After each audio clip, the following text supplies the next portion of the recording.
I don't know about you, but in the past year I've seen videos with Cristiano Ronaldo's son several times. There are compilations with him, entire videos are made about him, and it seems like now is the time to talk about it. Is he really as good as his father at the same age? I think he'll be better than me. Let's see if he'll be as hungry as you. I see my child. He's already 12 years old, and I can say with certainty that he has a different mentality. He doesn't suffer like I did. What's the difference between you? Hunger. The lack of hunger is the hardest part. On June 17th, Cristiano Ronaldo Jr., whom his family calls Cristianinho in reference to the Brazilian slang, celebrated his 15th birthday. He's still a very young age, but football has become much younger. It's hardly surprising these days when 17 or 18-year-olds are already in the starting 11 of clubs of all sizes. Lamine Yamal made his debut for Barca at the age of 15 years and 290 days. It would probably be inappropriate to compare anyone to the Spanish prodigy. We need more suitable examples for that. This summer, 14-year-old JJ Gabriel trained with the first team at Manchester United, and 15-year-olds Max Dahmen and Marley Salman at Arsenal, and were given their shirt numbers for the 2025-2026 season. That means that their possible appearances for the English top clubs in the coming season are definitely in the back of their minds. There were no similar rumors about Cristianinho and the much more modest Al Nassr, however. And Cristiano himself knows that his son is not as motivated to play at the highest level as he was as a child. Everything comes much easier to them. Everything is very easy. They don't really have to fight their way through. The young guys of today are very different from my generation. Yes, they listen to me, but they are just different. Cristiano Ronaldo's dream of playing in an official match with his son is still somewhere in the distance and depends primarily on Cristianinho, because his father has no intention of leaving football. The 1,000 goal mark is getting closer and closer. I would love to see it happen, but it's not like the thought keeps me awake at night. We'll see. It's more in his hands than in mine. The years will pass and one day I will have to leave football. But I'm not obsessed with that idea. He will follow his own path and I will be proud of him. No matter what profession he chooses, if he plays, great. If not, well, we tried, but it wouldn't be a problem, Ronaldo Sr. explained in an interview. Although we tried, it almost sounds modest. I always dreamed of a son who would continue my legacy. I wanted to be a father from a young age and that's what happened.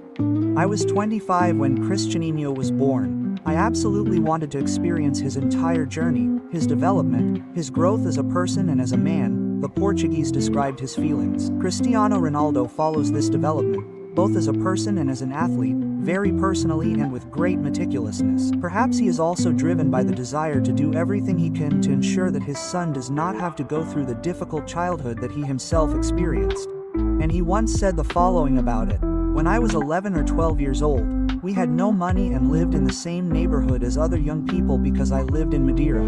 I only saw my family every 3 months. Those were hard, very hard times without them. Late in the evening, around 10:30 or 11 o'clock, we would feel a little hungry, so we would go to the McDonald's next to the stadium where we were staying. We would always go to the back entrance and knock on the door. Hey, do you have any burgers left?" Edna and 2 other girls. They were simply incredible.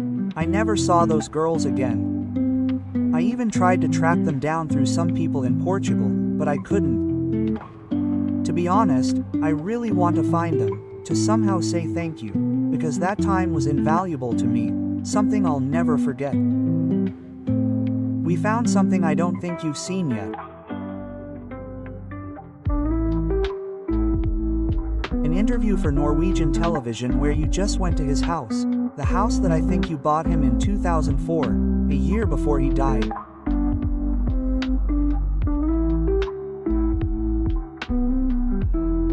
Family, friends, and most people think it's great. I'm proud to see my son in a situation like that. I could go to Lisbon to watch the final, but my nerves are too weak. I get too scared. I can't do it. It's better to watch the game on TV. His mother is irreplaceable. She takes care of him. She's his bodyguard.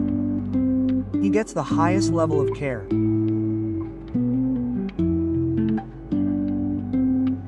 I've never seen that video before. Did he ever tell you to your face that he was proud of you? Yeah, he said that. You know, he treated me incredibly well. I was like a precious gem in the family, but I don't know my father 100%. He was an alcoholic. We never really spoke to each other. That was hard, and he knew that he was. Oh, he knew that I was going to be a footballer. And for me, that was sad because... Why were you sad? Being number one and not getting any recognition from your father, not seeing how great you've become. Yeah. And now imagine how much Cristiano wanted his son to never feel like he was. He didn't even force football on him. According to the father, Cristiano made that decision all by himself. And it's hard to decide otherwise when you have countless balls at home, when football is everywhere around you, when your father is one of the best in the business, loved and admired. Of course, a child wants to follow in his footsteps. At the age of 6, Cristiano Jr. was sent to the Academy of Pozuelo, a rather unremarkable Madrid club in the 4th Spanish division. Some explain the choice of Pozuelo as a desire to protect the boy from excessive media attention. But that was not the reason. Cristiano was soon accepted into the Real Madrid Academy. Then came Juventus, Manchester United and Al Nassr, all the clubs that Cristiano Ronaldo himself would play for. In addition to training at the club, the junior also had individual sessions at home with his father, the weight room, practicing shooting, working on his speed. Combine that with genes and you can have an explosive footballing mix. Contrary to the widespread myth, heard everywhere from fans, pundits and commentators, that Messi was a player born with talent, while Santos Aveiro fought his way to the top through professionalism, discipline, hard work and an almost mechanical approach to everything from nutrition and sleep to ball training, the picture is more complex. In order to dramatize the narrative, it seems that this yin and yang contrast is needed, and it is often forgotten that Messi also worked tirelessly on the training pitch and Ronaldo was also an exceptionally talented youngster. Cristiano had been the leader of the Portuguese national team since the U15s. In 2003, Manchester United paid Sporting €19 million for the then 18-year-old winger. The record transfer of that year, together with Beckham's move to Real Madrid for €37.5 million. Let's transfer that to today.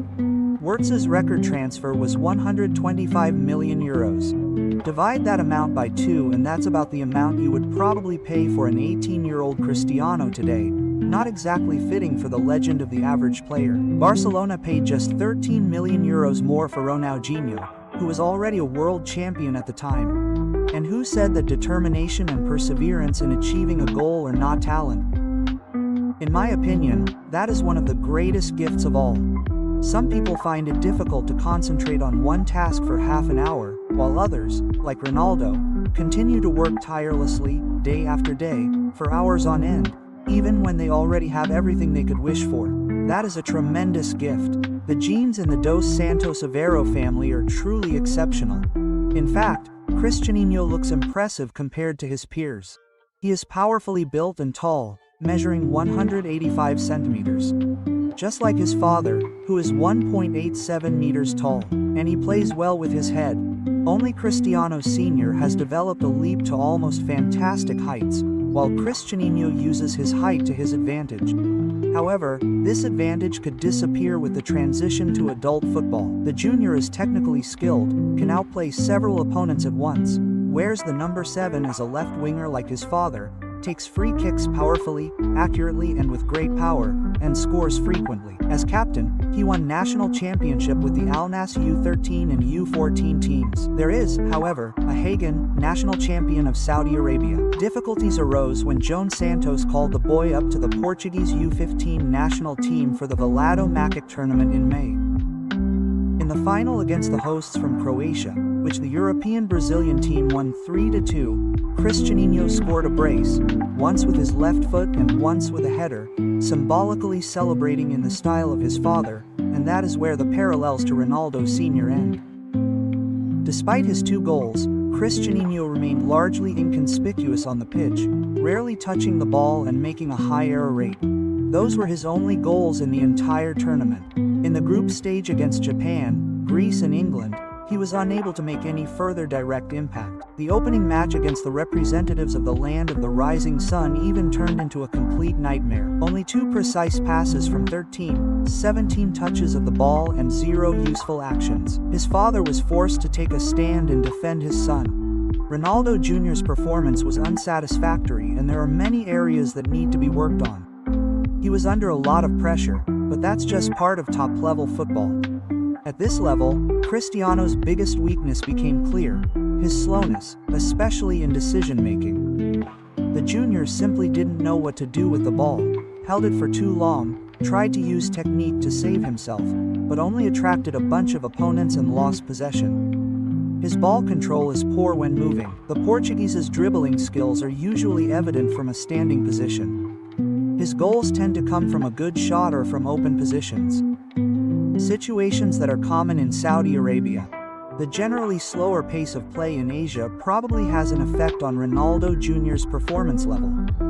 For real development, you need strong opposition.